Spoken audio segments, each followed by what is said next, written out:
So unit third, and obviously chapter I think 5 हो गया, 2 पहले में, हाँ, तो chapter 4, good. Chapter 4, moving charge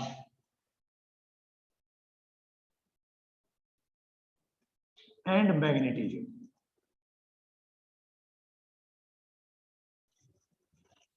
ध्यान करें, इसके रिगार्डिंग हम पढ़ क्या चुके हैं। पहले यूनिट का नाम था electrostatic charge, charge at rest. जब चार्ज रेस्ट में हुआ करता तो उसकी एक प्रॉपर्टी थी electric field. Second unit current and electricity, जब चार्ज मूव करने लगा तो इलेक्ट्रिक फील्ड तो है ही है, साथ में करंट आ गया। थर्ड यूनिट ये कह रहा है करंट भी है, इलेक्ट्रिक फील्ड भी है।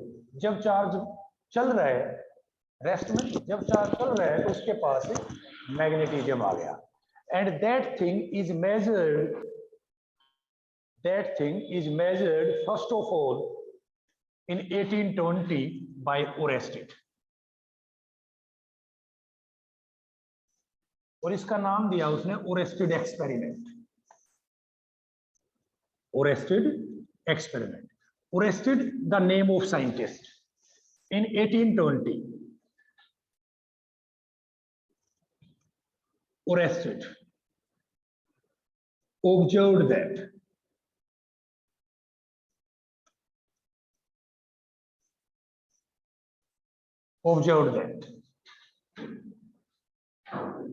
whenever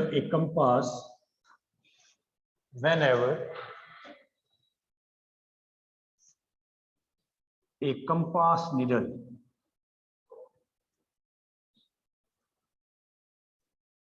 bring near to a current carrying conductor,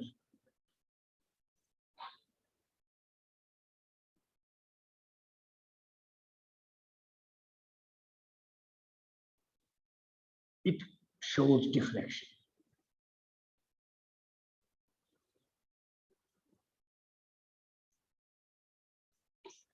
All of you know the compass. Compass का है टिनी मैग्नेट, जिसकी डायरेक्शन क्या होनी चाहिए, हमेशा नॉर्थ साउथ।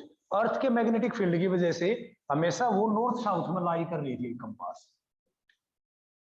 लेकिन जैसे ही उसे करंट कैरिंग कंडक्टर के पास लेके गए, इट गेट टिल्टेड, ये वाइब्रेट करने लगी, अपनी पोजीशन से हिलने लगी, लाइक दैट, शिफ्ट हो। क्यों होगी भाई? इसका मतलब वहां पे कोई दूसरा मैग्नेटिक फील्ड आया होगा।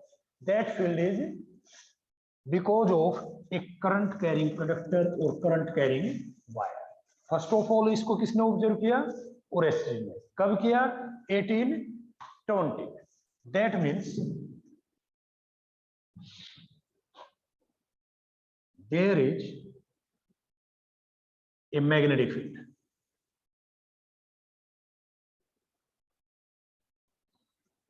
due to the current carrying wire। वैसे तो वो डिस्टर्ब होनी नहीं चाहिए थी, इसका मतलब करंट कैरिंग वायर की वजह से वहां पे एक मैग्नेटिक फील्ड एग्जर्ट हो रहा है। ओरेस्टेड ने बता प्रैक्टिकली तो ये ऑब्जर्व कर लिया, पर ना तो वो उसकी वैल्यू बता पाया। भाई फील्ड तो लग रहा है, कितना लग रहा है, उसने कुछ नहीं बताया उसके बारे में, ना वो उसकी डायरेक्शन बता पाया। Oersted does not tell us about the direction and magnitude value of a magnetic field। उसने सिर्फ बता दिया वायर के चारों तरफ कोई मैग्नेटिक फील्ड। उनको किसने बताया? Direction of magnetic field 10th class में पढ़ के आए हो आप, is given by two। First one by Maxwell and the name is Maxwell screw या cork rule। मैक्सवेल कोर्क या मैक्सवेल कोर्क पढ़ा होगा ना, या स्क्रू रूल। दूसरा एम्पियर्स स्विमिंग रूल, पढ़े हुए हैं आपने, मना करो हाँ करो नेवर मैटर, 10th क्लास में थे।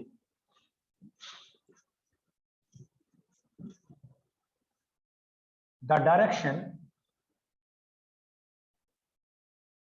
of magnetic field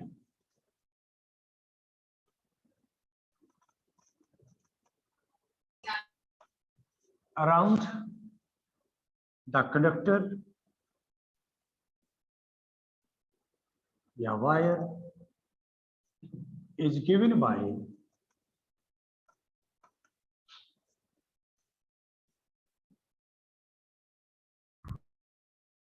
Maxwell cork or screw rule as well as by Ampere's swimming rule.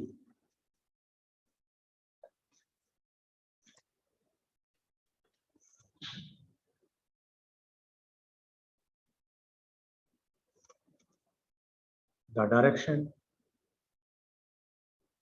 is also given by right hand thumb rule.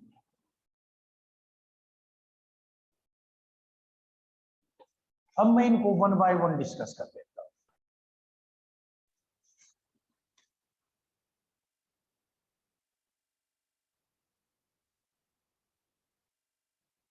Lorentz magnetic force,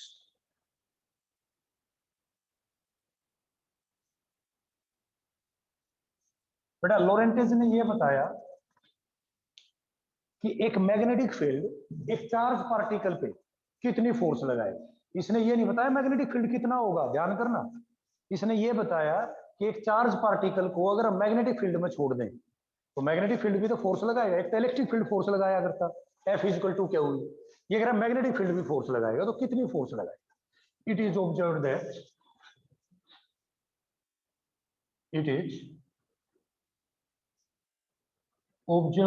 that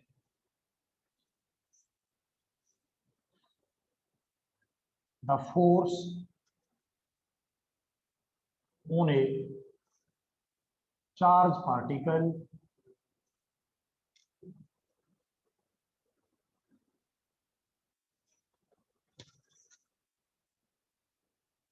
moving under magnetic field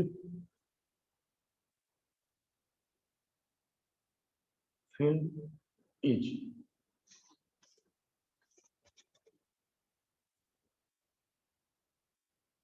directly proportional to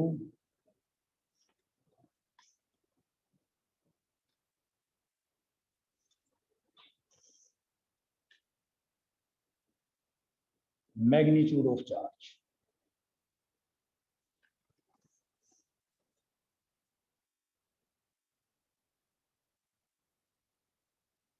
Normal component of velocity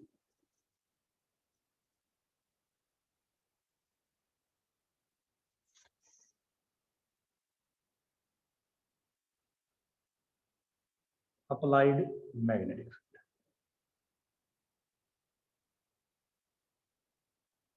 magnetic field को capital B से लिखेंगे, diagram wise समझेंगे इन चीजों को क्या कहना चाह रहे हो।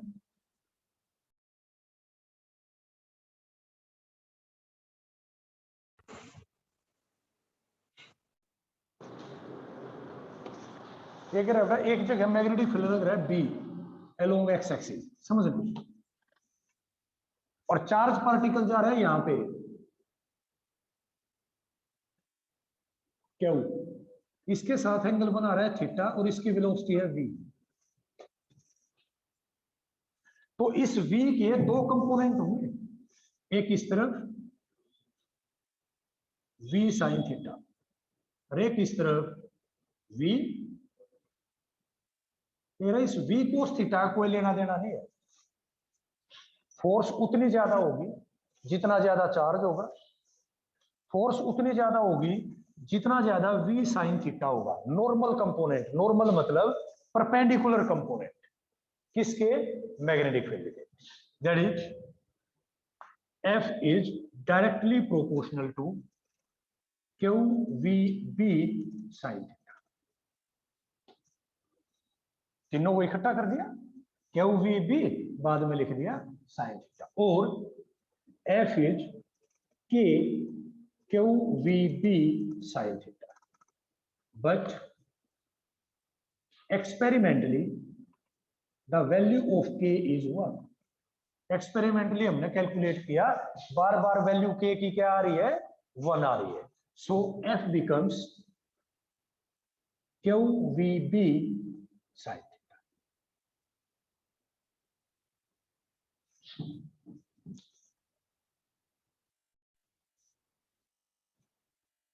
एफ इज इक्वल टू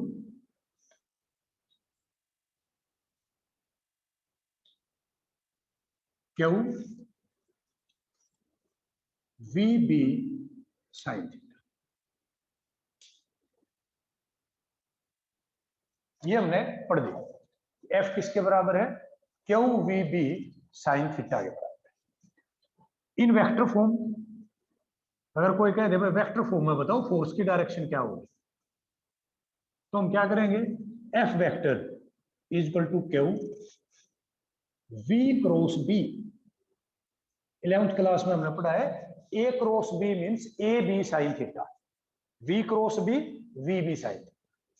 और एफ की डायरेक्शन क्या होगी, F is perpendicular to B, F is perpendicular to B. और ये क्वेश्चन 2019 में पेपर में आया सीबीएसई में, और 90% गलत कराया। क्या पूछा उसने, which pair, which two pair are perpendicular to each other. कौन कौन से पेयर परपेंडिकुलर है, हमने बताना था एफ परपेंडिकुलर है वी के, एफ परपेंडिकुलर है बी के। आप बताए वी परपेंडिकुलर है बी के, क्रॉस दीजिए। कौन से पेयर परपेंडिकुलर हैं, एफ और वी परपेंडिकुलर हैं, एफ और बी परपेंडिकुलर है, क्योंकि वी क्रॉस बी की डायरेक्शन वी और बी के परपेंडिकुलर होती है। और एफ की डायरेक्शन क्या है, वी और बी वाली डायरेक्शन है, वी क्रॉस बी। यानी वी एक्स में हो, बी वाई में हो, एफ जेड में होगा। Clear, okay. If velocity is 0 then force is 0। इस फार्मूले में चलेंगे। अगर v 0 है तो f 0 होगा। इसका मतलब क्या हुआ, that means force on A charge particle at rest is 0 by magnetic field. कोई भी मैग्नेटिक फील्ड उस चार्ज पे फोर्स नहीं लगाएगा जो उसके रिस्पेक्ट में रेस्ट में होगा। इफ थीटा इज 0 और 180, force is again 0. That means force on a particle, force is 0 if particle, charge particle moves parallel or anti-parallel to magnetic field. Magnetic field उस चार्ज पार्टिकल पे भी force नहीं लगाता जो charge particle उसके parallel या anti parallel चल रहा होता है। पहली बात, जो नहीं चल रहा उस पे नहीं लगाता। दूसरी बात, जो पैरेलल या एंटी पैरेलल है उस पे भी नहीं लगाता। Is that clear? अगर 90 हो तो एक और पॉइंट ताकि मैं इसको समअप कर पाऊं। If theta is 90 then force is QVB and is maximum. अगर थीटा की वैल्यू 90 हो तो फोर्स सबसे ज्यादा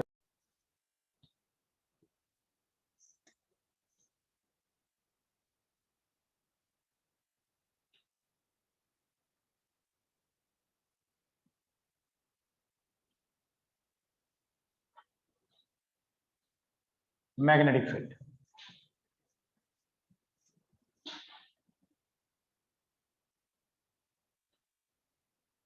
It is the space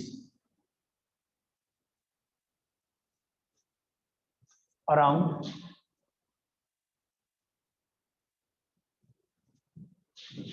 it is the space around a magnet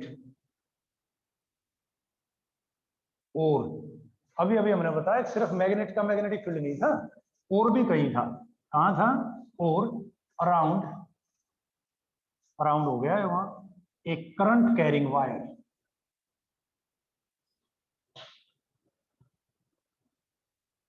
current carrying wire up to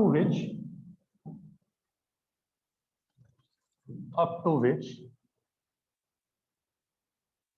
its magnetic influence is felt। इसको मैं कह सकता था up to which it attract the magnetic particles, एक ही बात है। up to which it exert the magnetic force, एक magnet या एक करंट कैरिंग वायर के चारों तरफ की वो जगह जहां तक वो दूसरे पार्टिकल्स को, मैग्नेटिक पार्टिकल्स को या तो अट्रैक्ट कर रही है, उनके ऊपर फोर्स लगा रही है, या हम कह दें उसका अफेक्ट हम फील कर पा रहे हैं, उसको हमने क्या कह दिया? मैग्नेटिक फील्ड कह दिया। अब मैग्नेटिक फील्ड कैसा होगा, उसकी वैल्यू कितनी होगी? That is measured by magnetic field strength. इसको मेजर किससे करेंगे? Magnetic field strength.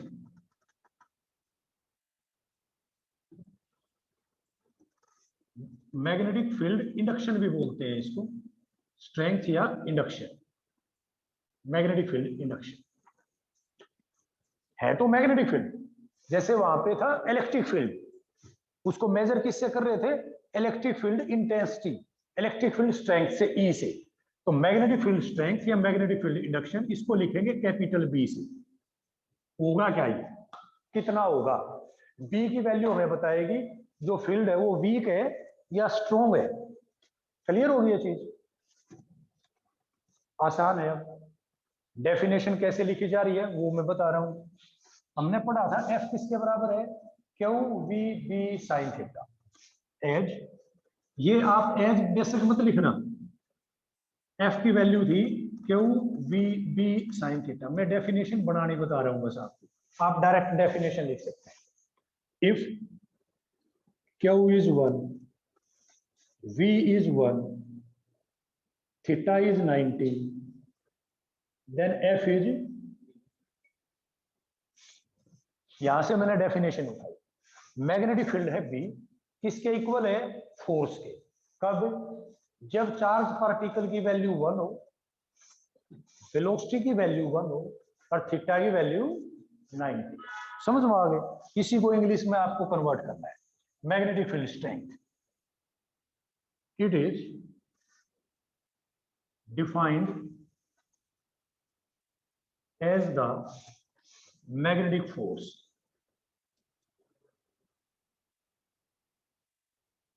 act on a, it is defined as the magnetic force act on a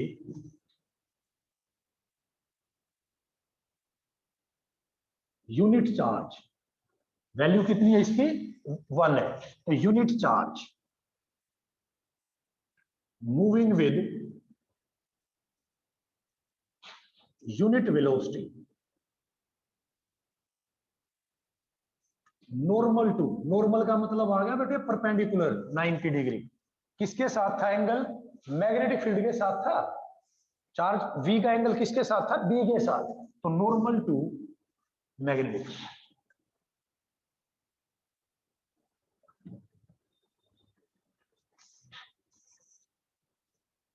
अभी तो डायरेक्शन बताई थी इसकी property,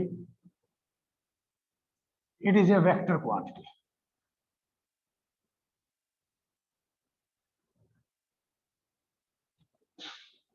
its direction is given, vector है तो डायरेक्शन होगी, गिवन बाय कई सारे हैं अब तो, right hand thumb rule.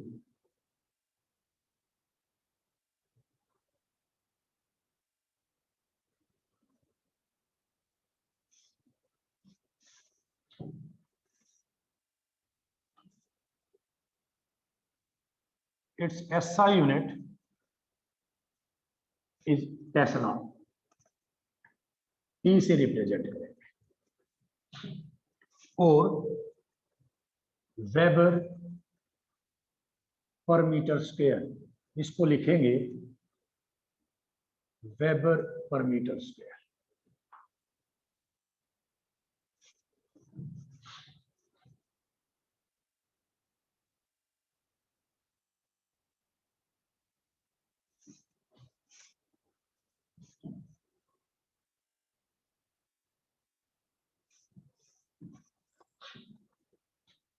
It's dimensions hopefully आप निकाल सकते हैं,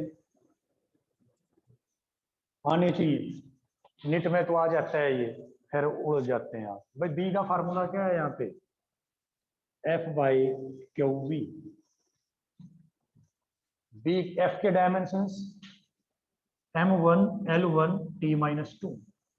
चार्ज होता है करंट इनटू टाइम at, और velocity l1 t-1। so the dimensions becomes m1, t से t कैंसिल, l1 से l1 कट गया, l0 t-2 a-2।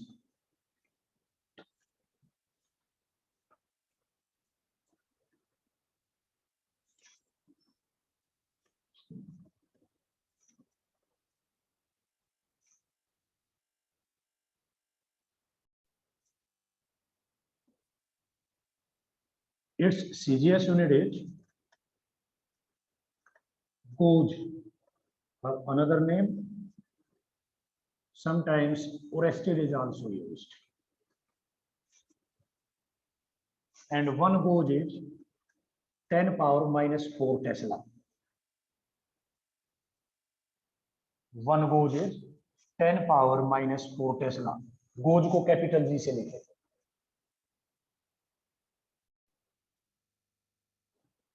Simply 1 Tesla का एसआई यूनिट है, तो सारी वैल्यू एफ की भी, क्यू की भी, वी की भी एसआई यूनिट में बता दो। फोर्स एसआई में newton, velocity metre per second,